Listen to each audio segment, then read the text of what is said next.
Ohio are part of a massive recall. The U.S. Food and Drug Administration said the fruit could be contaminated with salmonella.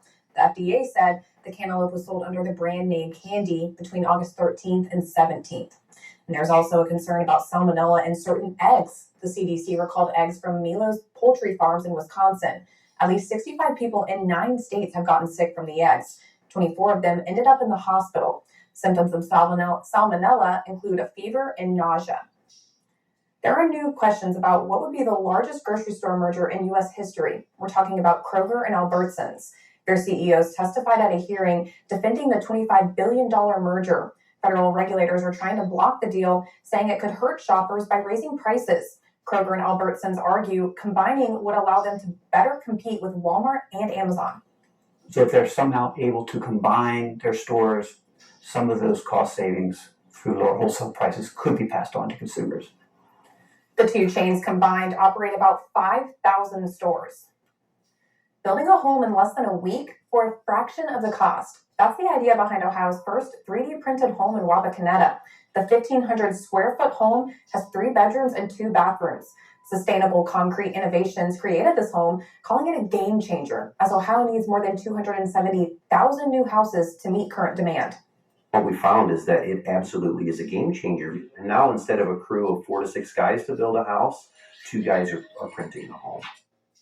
Designers said it cost about $240,000 to build this home with a 3D printer. They believe building the traditional way would have costed more than $300,000. Sustainable Concrete Innovations is now working with the land bank in Lima to print more homes. Boeing's Starliner returned to Earth without its crew. The spacecraft launched 13 weeks ago. Since then, the test pilots have been stuck on the International Space Station. NASA said Starliner was not safe enough to bring them home. The 2 astronauts are scheduled to return in a SpaceX Crew Dragon capsule in February. Weather specialist Nick Dunn joins us with your Storm Center 7 forecast. Nick, tomorrow's one of those days we're packed for everything. Yeah, get a little bit of something of everything because you're going to start cool. Maybe you want the hoodie or jacket, and then by the afternoon, it's back to shorts and t-shirt weather. So a little bit of something for everybody out there. The way I look at it, it's Ohio. We're still there, I think.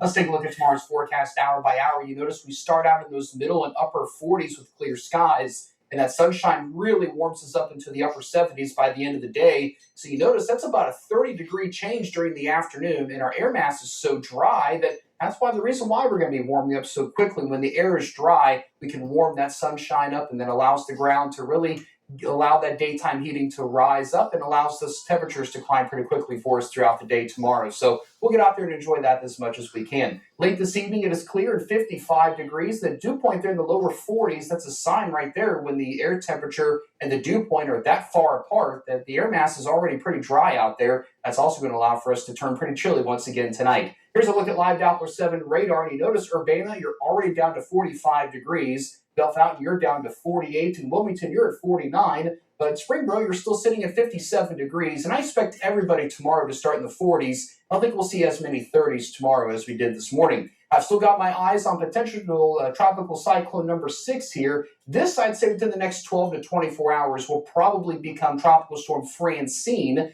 And the overall track on this does continue to take it towards the north and northeast eventually. And by Wednesday evening, making landfall somewhere near Lake Charles, Louisiana, the way it looks right now. And even that is subject to change as a Category 1 hurricane as it works northeastward up the Mississippi River and eventually weakens. And then he knows how wide this cone of uncertainty is. It's really hard to tell right now if we're going to catch any rain from this. We could certainly use it. And sometimes tropical systems can help bust a drought and really make things a lot better out there for us. But right now, models are just not really agreeing on exactly what's going to happen. So we want to make sure you stay tuned to the forecast just in case. In fact, I mentioned we could use some rain. Look at this rain differential now since June 1st.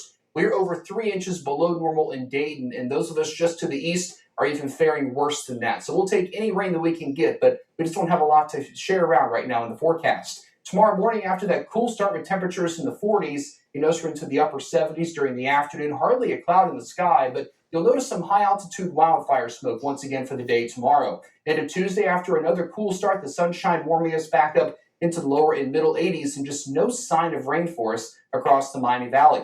Here's a look at my Storm Center 7-day forecast. You notice that by Thursday, we're back up towards 90 degrees, so summer is not done yet, and a slight chance of a shower by the end of next week. there into next week, and after we see what happens with the remnants of what is likely to be Francine. Thanks, Nick. A tribute to honor the men and women killed in the September 11th terrorist attacks. People of all